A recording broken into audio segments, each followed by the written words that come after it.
सत्य समाचार, निष्पक्ष समाचार, समाज बदल्ने हाम्रो अभियान। नमस्कार, यो हो टाइम समाचार। म चाँदनी। सुरु गरौँ जनकपुरधाम सम्बन्धित समाचारबाट। केही वर्ष अघिसम्म अतिक्रमित र जीर्ण रहेका जनकपुरधाम उपमहानगर क्षेत्रको अधिकांश सडक धमाधम कालोपत्रे भइरहेका छन्। सोही कारण पछिल्लो समय जनकपुरधामको बजार क्षेत्रको स्वरूप फेरिएको छ। नगर क्षेत्रका अधिकांश मुख्य तथा सहायक सडक यति बेला यस्तो रोन्तीसँगै कालोपत्रे भएपछि स्वरूप फेरिएको हो। 2-3 वर्ष अघिसम्म एकातिर नगर क्षेत्रका अधिकांश सडक अतिक्रमण परेका थिए भने अर्कातिर सडकमा ग्राभेल र खडा खुल्डी भएर जीर्ण बनेका थिए। जनकपुरधाम उपमहानगर 4 का श्याम कुमार शाहले भने, तर अस्थायी राजधानी बनेसँगै अहिले सडक पराकिलो र कालोपत्रे भएका छन्। यसकारण बल्ल प्रदेशको राजधानीवासी भएको आभास भइरहेको छ। सडक यस्तो रोन्तीसँगै कालोपत्रे भएकाले आउ जाउ सहज मात्रै होइन, नगर क्षेत्रको सौन्दर्य समेत बढेको उनको भनाइ छ। सडक हिलामे र धुलामे भएका कारण ठूलो शास्ति भोगेको सुनाउँदै जनकपुरधाम उपमहानगर 4 का विजय यादवले भने, एक पटक करिब 3 वर्ष अघि वर्षायामका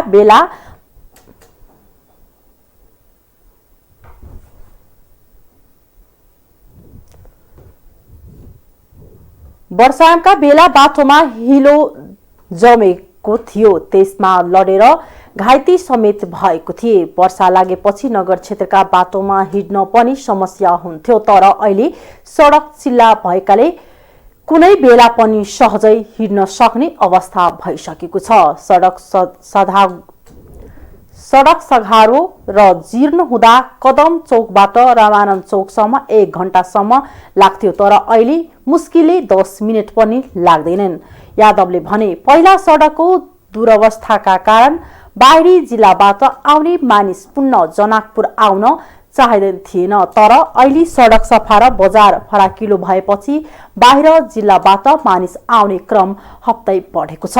यसबाट जनकपुरधाममा सौन्दर्य बढ्नुका साथै पर्यटन प्रवर्धनमा ठूलो फाइदा पुगेको उनको अनुभव छ। केही वर्ष अघिसम्म अतिक्रमणको चपेटमा पर्दै गएको जानकी चौक, राम चौक, पेठिया बजार, कदम चौक, मोरली चौक, तिरहुतिया गाछी, निधि मार्ग लगायतका स्थानमा सडक फराकिलोसँगै कालोपत्रे भएका छन्। 2 वर्षको अवधिमा संघीय आयोजना कार्यान्वयन इकाइ धनुषाले जनकपुरधाम उपमहानगरका विभिन्न वडाका मुख्य र सहायक गरी 16 किलोमिटर सडक कालोपत्रे गरेको जनाएको छ।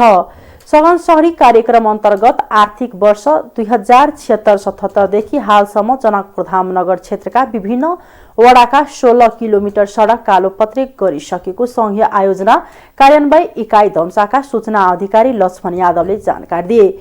अस्थायी राजधानी भइसकेपछि एडीबी र हामीले जनकपुरधाम नगरपालिका क्षेत्रमा नाला निर्माण र सडक स्तरोन्नतिको काम थालेका हो। सूचना अधिकारी यादवले भने, एडीबीले मुख्य सडकमा नाला निर्माण र सडकको काम गर्यो। हामीले राम चौकदेखि कदम चौक, निधि मार्ग लगायतका मुख्य तथा सहायक मार्गमा कालोपत्रेको काम गरेका छौं। जनकपुरधाम उपमहानगर श्रीश्वरनाथ नगरपालिकाको महेन्द्रनगर लगायतका स्थानमा सडक स्तरोन्नतिको काम भइरहेको र जनकपुरधाम स्थित बागवानी भन्दा पूर्वतर्फको बाटो, परशुराम तलाउ क्षेत्र, लक्ष्मीनिया गाउँपालिकाको सिनरजोडा तर्फको बाटो तथा हंसपुरमा बाटो निर्माण भइरहेको उनले जानकारी दिए। केही दिनदेखि बढेको जाडो तथा शीतलहरका कारण प्रदेश 2 मा 2 जनाको मृत्यु भएको छ। धनुषा र सप्तरीमा जाडोमा कठ्याङ्ग्रिएर मृत्यु भएको छ। धनुषाको श्रीश्वरनाथ नगरपालिका 5 की 60 वर्षीय समुद्री देवी यादव र सप्तरीको महादेव गाउँपालिका 4 का 65 वर्षीय देवनारायण ठाकुर रहेका छन्। यादवको जनकपुरधाम स्थित प्रादेशिक अस्पतालमा उपचारका क्रममा मृत्यु भएको जिल्ला समन्वय समितिका प्रमुख रामदेव बनरैत यादवले जानकारी दिए। यस्तै चिसोले कठ्याङ्ग्रिएरका 70का ठाकुरको उपचारका लागि अस्पताल लैजान नपाउँदै मृत्यु भएको गाउँपालिका उपाध्यक्ष ममता यादवले बताइन्। जाडो बढे पनि स्थानीय तहहरूले त्यसका लागि खासै तयारी गरेको छैन। नेपाली कांग्रेसले 16 जिल्लाको अधिवेशन पुनः सरेको छ। पुस 27 गते भनिएको अधिवेशन माघ 15 गते हुने कांग्रेस केन्द्रीय निर्वाचन समितिका सचिव केशव रिजालले जानकारी दिए। कांग्रेसले जिल्ला अधिवेशन हुन नसकेको जिल्लाहरूको अधिवेशन पुस 27 गतिसम्मका लागि सारेका थिए। माघ 12 गते हुन लागेको राष्ट्रिय सभा निर्वाचनलाई मध्यनजर गर्दै जिल्ला अधिवेशन सारिएको रिजालले जानकारी दिए। सप्तरी, सिराहा, धनुषा, महतरी, सर्लाही, रौतहट, बारा, पर्सा, सिन्धुली, मकवानपुर, सिन्धुलीपाल्चोक, चितवन, बाँके, कैलाली, अछाम र नवलपुरका जिल्ला अधिवेशन हुन बाँकी छ। महतरीमा क्षेत्र नम्बर 3 को अधिवेशन सम्पन्न नगर्दै जिल्ला अधिवेशन हुन लागेको भन्दै आजदेखि नै महतरीमा भोक हडताल सुरु गरेको छ। नेपाली कांग्रेसले पुस 27 गते निर्धारण गरेको जिल्ला अधिवेशन अस्वीकार गर्दै महतरीमा भोक हडताल सुरु भएको छ। महतरीको क्षेत्र नम्बर 3 को अधिवेशन नभएको अवस्थामा जिल्ला अधिवेशनको मिति निर्धारण गरेको भन्दै महतरी कांग्रेसले आपत्ति जनाउँदै बुधबारदेखि भोक हडताल थालेको हो। मंगलबार केन्द्रलाई ध्यानाकर्षण पत्र समेत पठाएको महतरी कांग्रेसले जनाएको छ। जिल्लाका कार्यवाहक सभापति शम्भु नारायण पाठकले सो पत्रमा क्रियाशील सदस्य तथा अधिवेशनमा भाग लिनेहरूलाई पाखा लगाई जिल्ला अधिवेशनको मिति तोक्नु षड्यन्त्रपूर्ण र सुनियोजित भएको उल्लेख गरेका छन्। यता पूर्व जिल्ला सचिव बजरंग नेपालीले निर्वाचन क्षेत्र नम्बर 3 को विवाद नसुल्झाई विधि र विधान विपरीत जिल्ला अधिवेशनको मिति निर्धारण गर्नु दुखद भएको भन्दै उनले यहाँको समस्या समाधान नहुने जेलसम्म भोक हडतालमा बस्न बताए। विवादित ठाउँहरूको समस्या नटुङ्गाएसम्म अधिवेशन गरे भोक हडताल जारी राख्ने उनले स्पष्ट पारे। नेपाली कांग्रेस सिराहा जिल्ला सभापति रामचन्द्र यादवलाई गोली हानी धम्की दिएका प्रहरी उपरीक्षक हिरा बहादुर पाण्डे निलम्बनमा परेका छन्। एसपी पाण्डेले सरुवाको विषयलाई लिएर गोली हानेर मार्छु भन्दै मध्यराती यादवको घरमा पुगेर धम्की दिएपछि प्रहरी प्रधान कार्यालयले निलम्बन गरेको हो। पाण्डेलाई 3 महिनाका लागि निलम्बन गरिएको प्रहरी प्रवक्ता प्रहरी वरिष्ठ उपरीक्षक बसन्त बहादुर कुवरले बताए। पाण्डेले यादवलाई गोली हानेर मार्ने धम्की दिएको पुष्टि भएपछि निलम्बन गरिएको उनले बताए। यादव र पाण्डे बीच व्यक्ति पक्राउको विषयमा विवाद हुँदा पाण्डे पिस्तौल बोकेर राति यादवको घर गएका थिए। लक्तै उनलाई हेडक्वार्टर तानिएको थियो। सर्लाहीमा शंकास्पद वस्तु फेला परेको छ। सर्लाहीको लालबन्दी 3 जब्दी स्थित नहरमा पिस्तौल सहितको झोला फेला परेको छ। बागमती सिंचाई आयोजनाको नहर स्थित कासघारीमा रहेको झोलाको चेन खुल्लै रहेकाले झोलाको माथि नै नलकटुवा पिस्तौल देखिएको प्रहरीले जनाएको छ। इलाका प्रहरी कार्यालय लालबन्दीका प्रहरी निरीक्षक निर्मल थापाले झोलाभित्र विद्युतीय तार तथा अन्य पोकापोकी जस्तो देखिने सामान समेत रहेकाले घटनास्थललाई नियन्त्रणमा लिएर छेउछाउ कसैलाई जान नदिएको जानकारी दिए। झोला शंकास्पद देखिएकाले यकिन गर्नका लागि नेपाली सेनाको बम डिस्पोजल टोली बोलाएको छ। पूर्व पश्चिम राजमार्गमा गुड्ने गाडीलाई रोकेर जबरजस्ती लुटपाट गर्न खोज्ने 6 जनाको समूहलाई प्रहरीले पक्राउ गरेको छ। पूर्व पश्चिम राजमार्ग अन्तर्गत बाँकेको सोनारी गाउँपालिकाको जंगलमा गए राति राजमार्गमा सवारी साधनलाई रोकेर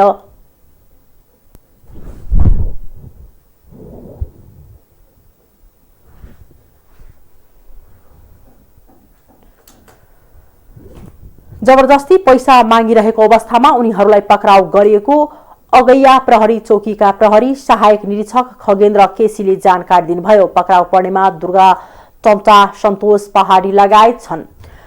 अगैया भन्दा पूर्वतर्फ सिक्का गाभर जंगलमा गाडी रोकेर जबरजस्ती पैसा मागेको र नदिए जान मार्ने धम्की दिएको बारे कार र ट्रकका चालकले जानकारी दिएपछि प्रहरीले उनीहरूलाई पक्राउ गरेको छ।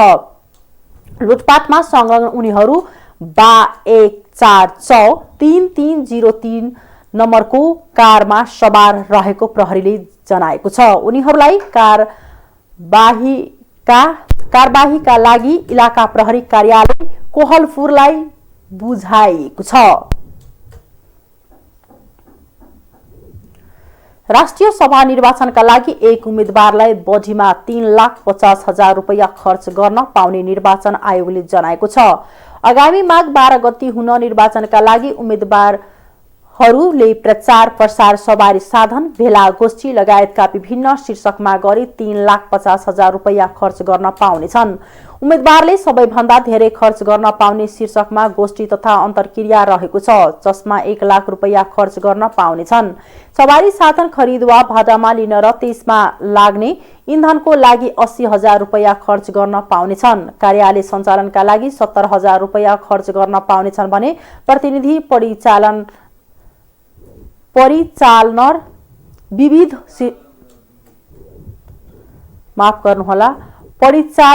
र विविध शीर्षकमा 60,000 रुपैयाँ खर्च गर्न पाउनेछन्। विद्युतीय तथा छापा माध्यममा समेत गरेर प्रचार प्रसारमा 29,000 रुपैयाँ खर्च गर्न पाउनेछन्। 1,000 रुपैयाँ भने मतदाता नामावली खरिद गर्न खर्च छुट्याइएको छ। नेपालगञ्जकी निर्मला कुर्मी र ननकुनी धोबी घटना अनुसन्धानको माग गर्दै 41 दिनदेखि जारी धरना स्थगित गरिएको छ। सरकारसँग मंगलबार भएको 4 बुँदे सहमति लाग्दै आन्दोलनरत पक्षले अनसन तोडेर धरना स्थगित गरेको हो। सहमतिपछि नागरिक आन्दोलनका अगुवा डाक्टर गोविन्द केसीले खानलाई जुस खुवाएर आन्दोलन स्थगित भएको घोषणा गरिएको थियो। बाँकेको नेपालगञ्जकी निर्मला कुर्मीको अपहरण तथा शरीर बन्धक गरी हत्या प्रकरणमा न्यायको माग गर्दै रुबी खानको समूह अनसनरत थियो।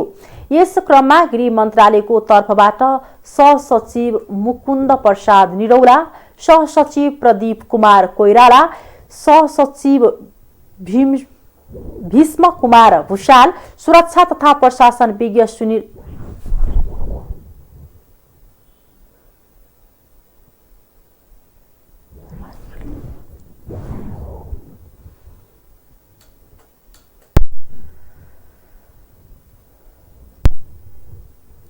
तथा प्रशासन विज्ञ सुनिल खनाल, उपसचिव दिलकुमार तमाङ र उपसचिव वसन्त भट्टराई उपस्थिति थिए। यस्तै आन्दोलनरत पक्षको तर्फबाट रुबी खान, नागरिक समाज डाक्टर केसी, अधिकारकर्मी अन्सारी अधिवक्ता ओम प्रकाश अर्याल, विमल अर्याल, मन कुमार भुर्तेल, कोशिला बागवान, गीता चमार र वसन्त रञ्जितकारले हस्ताक्षर गरेका छन्। यो सहमतिपछि महिला अधिकार मञ्चले विज्ञप्ति जारी गरेर जारी आन्दोलन स्थगित गरिएको जनाएको छ।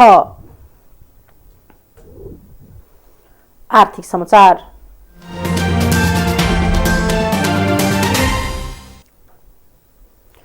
अरुण 3 जलविद्युतीय आयोजनाले निर्माण गरिरहेको डिडिङ ढल्केबर बथनाहा 400 केबी प्रसारण लाइनको निर्माणले गति लिएको छ।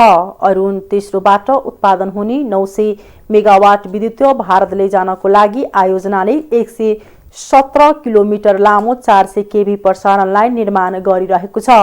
भारतीय सरकारी स्वामित्वको कम्पनी सतलजले 900 मेगावाटको विद्युतीय आयोजनासँगै यो प्रसारण लाइन पनि निर्माण गरिरहेको हो। विद्युतीय आयोजनाको काम 50% सम्पन्न भइसकेको छ भने प्रसारण लाइनतर्फ पनि 30% काम सम्पन्न भएको आयोजनाको सहजकर्ता लगानी बोर्डले बताएको छ।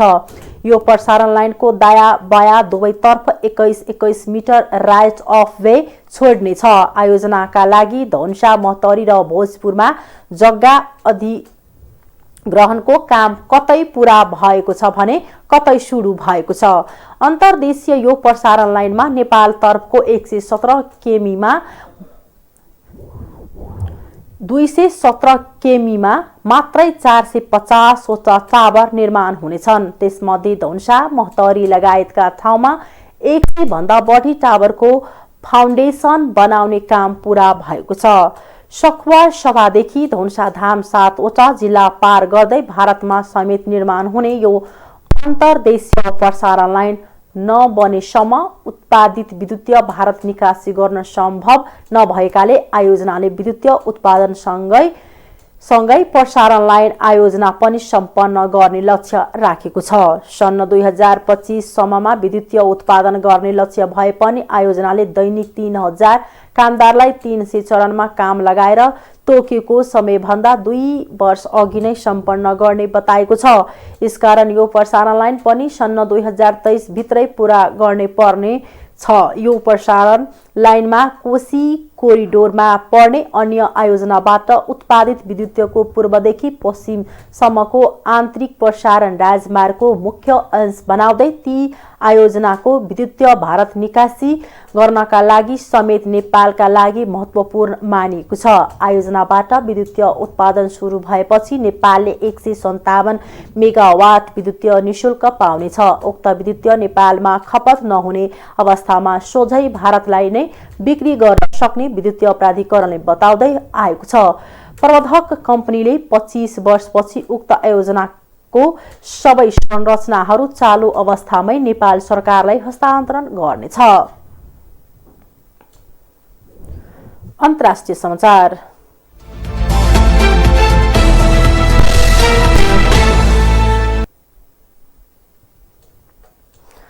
फ्रान्सका वैज्ञानिकहरूले कोरोना भाइरसको बढी संक्रमक नयाँ स्वरूप फेला परेका छन्। यो स्वरूप भेरिएन्ट धेरै उत्परिवर्तित म्युटेड छ र यसको नाम IHU हो। यो B1.640.2 भेरिएन्टलाई IHU भेरिएन्ट मेडिटेरेन्स इन्फेक्सनको बिगहरूले पत्ता लगाएका हुन्। वैज्ञानिकले यो संस्करणमा 46 वटा उत्परिवर्तन भएको बताएका छन्। वैज्ञानिकहरूले यो ओमिक्रोन भन्दा बढी खतरनाक भएको बताएका छन्। यो स्वरूपका कम्तीमा 12 जना संक्रमित मार्सेमा फेला परेका छन्। फ्रान्सबाट मानिसहरू अफ्रिकाको क्यामरून गएका थिए। संसारका अधिकांश भाग ओमिक्रोनको चपेटमा परेका बेला IHU भेरिएन्ट फैल्ने खतरा बढेको छ। B1.6 स्वरूप फ्रान्स बाहेक अन्य कुनै पनि देशमा फेला परेको छैन र विश्व स्वास्थ्य संगठन WHO ले यसमा अनुसन्धान सुरु गरेको छैन। यसैबीच भाइरस विशेषज्ञ एरिक फिगल दिङलेल नयाँ स्वरूप आएको जानकारी दिँदै यो कुन श्रेणीमा पर्छ त्यो भन्न केही समय कुर्नुपर्ने बताए। यसअघि 24 नोभेम्बर 2021 मा दक्षिण अफ्रिकामा ओमिक्रोन स्वरूप फेला परेको थियो। हालसम्म यो 100 देशमा फैलिसकेको छ। यसैबीच विश्वभर कोरोना भाइरसका संक्रमितको संख्या 29 करोड 20 लाख नाघेको छ। भारतमा कोरोनाका कारण एकै दिन 534 जनाले ज्यान गुमाएका छन्। यस्तै 24 घण्टामा 58,097 कोरोना संक्रमित थपिएको भारतीय सञ्चार माध्यम NDTVले जनाएको छ। पछिल्लो समय भारतमा पनि कोरोना संक्रमण दर तीव्र गतिमा बढिरहेको छ। अहिलेसम्म भारतमा 3 करोड 50 लाख भन्दा बढीमा कोरोनाको संक्रमण पुष्टि भएको छ। तीमध्ये 3 करोड 43 लाख भन्दा बढी निको भइसकेका छन्। अहिलेसम्म भारतमा कोरोनाका कारण 4,82,551 जनाको ज्यान गएको छ। कोरोना संक्रमण दर तीव्र गतिमा बढ्न थालेपछि दिल्लीमा रात्रिकालीन कर्फ्यू लागू गरिएको छ। भारतमा प्रवेश गर्ने यात्रुहरूलाई स्वास्थ्य मापदण्डमा पनि कडाई गरेको छ।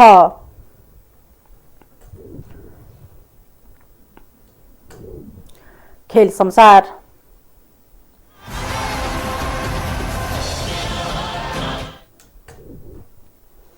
बंगलादेशमा सम्पन्न बीजी कराते च्याम्पियनशिपमा नेपालले सितोरियो करातेमा 4 स्वर्ण पदक जितेको छ। बङ्गलादेश गोजुरियो कराते महासङ्घको सहयोग तथा बङ्गलादेश बसप सङ्घको आयोजनामा भएको यस प्रतियोगितामा नेपालका डिजेन डोल्मा लामाले 2 तथा पोसाङ तमाङ र ग्यालोमो सोमिका लामाले 1-1 स्वर्ण प्राप्त गरेका छन्। डिजेनले कुमिते र कोतामा गरी 2 स्वर्ण जितिन्। पसाङले 70 किलो तौल समूहको कतातर्फ तथा ग्लोमोले 35 किलो तौल समूहको कुमितेतर्फ स्वर्ण प्राप्त गरेको टोली व्यवस्थापक रामकुमार श्रेष्ठले जानकारी दिनुभयो। श्रेष्ठका अनुसार नेपाली टोलीले थप 2 रजत र 5 कांस्य पदक समेत प्राप्त गरेको छ।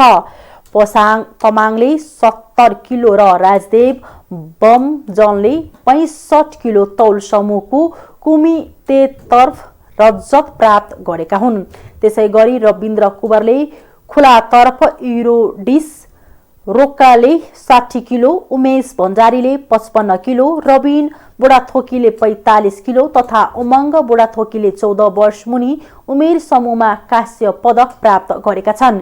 यो च्याम्पियनसिपमा नेपालका छत्रबहादुर आले, मगर, रामचन्द्र गुरुङ, नारायण श्रेष्ठ, प्रकाश तमाङ लामा, मिङमा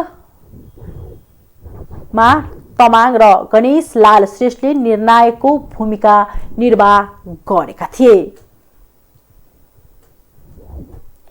हस्, अहिलेको लागि टाइम समाचार यति नै। हेर्दै गर्नुहोला टाइम्स टेलिभिजन। नमस्कार।